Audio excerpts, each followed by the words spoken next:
Hello, I'm Roger Helmer and I'd like to talk about the EU and jobs, or rather the EU and unemployment. I've been amazed to hear people like Nick Clegg and his Liberal Democrats claiming that Britain needs to be in the EU for jobs. They've even coined a slogan, "In Europe, in work." But there are over 10 million unemployed young people in the EU who would tell Nick Clegg it's in Europe, out of work. Across southern Europe, they've created unemployment and poverty on a scale we haven't seen since the Great Depression. A whole generation thrown on the scrap heap in the name of European integration. Clegg has claimed that 3.5 million British jobs will be at risk when we leave the EU.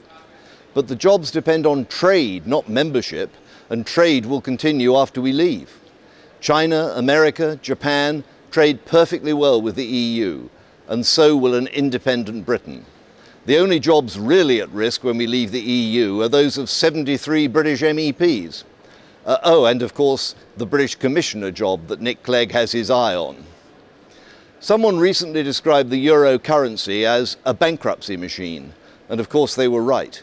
But the EU itself is a job destruction machine. I've been a member of the European Parliament's Unemployment Committee for many years. Month by month it votes through one measure after another that damages employment. The two classics are the Working Time Directive, which is undermining our NHS, and the Temporary Workers Directive, which denies unemployed people a proven route back into the labour market. But there are now dozens of these measures. They're presented as employment protection, and it's easy for Europhiles to spin a positive story about them. But in the short term, they create huge hiring disincentives, especially for the SMEs we love to talk about.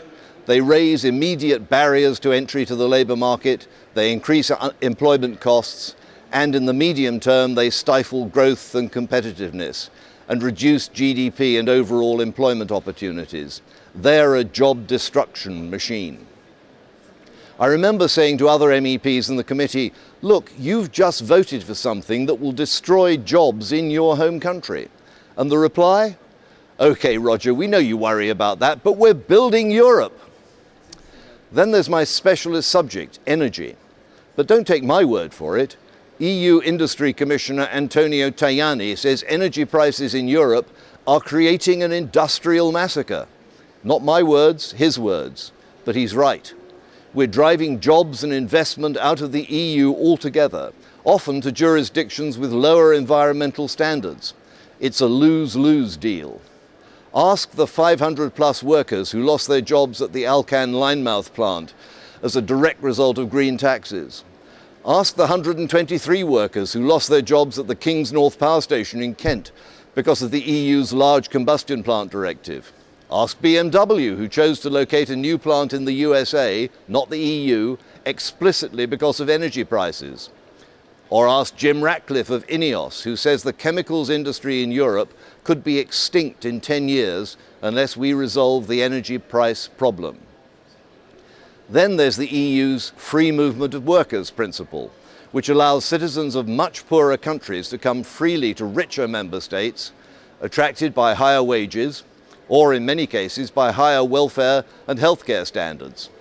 These new arrivals clearly affect job prospects for existing citizens and residents. It's well said that those who suffer most from the next wave of immigration are the last wave of immigrants. But mass immigration causes wage compression, driving down wages, especially for lower paid, lower skilled workers. As Immigration Minister James Brokenshire recently admitted, immigration is good for the comfortable middle classes who get cheap home help and au pairs, but it's bad for the lower paid. Finally, there's the reckless and disastrous euro currency experiment, which has created poverty, hunger, unemployment and despair across the Club Med countries. Youth unemployment is 60% in Greece and not much better in Portugal, Spain and Italy. Third world conditions. It's little satisfaction for us Eurosceptics to say, we told you so 15 years ago. But we did, and they wouldn't listen. In the EU, policy area after policy area has done huge damage to employment, growth and prosperity. To hear the Lib Dems today telling us that we need the EU for jobs is simply breathtaking effrontery.